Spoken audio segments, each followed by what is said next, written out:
رسول اللہ صلی اللہ علیہ وسلم کے سامنے ایک اور واقعہ پیش آیا، اور وہ تھا معراج کا واقعہ۔ رسول اللہ صلی اللہ علیہ وسلم فرماتے ہیں کہ میں ام ہانی کے گھر میں سویا ہوا تھا، اور جبریل آ کر مجھے جو تھا جگا کر اپنے ساتھ روانہ کیا کعبے کی طرف۔ میرا حالت ایسا تھا کہ میں آدھا سویا ہوا تھا اور آدھا جاگا ہوا تھا۔ میں کعبے میں انٹر ہوا تو جبریل نے میرا آپریشن کیا، میرا دل کو نکال کر ابھی زمزم کے پانی سے واش کیا۔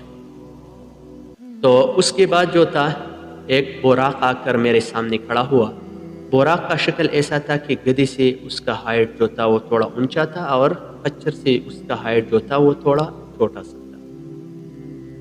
تو جبریل نے مجھے حکم دیا کہ اس کے اوپر بیٹھو۔ میں اس کے اوپر بیٹھا تو اس کو حکم دیا کہ آپ جاؤ۔ وہ روانہ ہوا، لیکن وہ بالکل ایک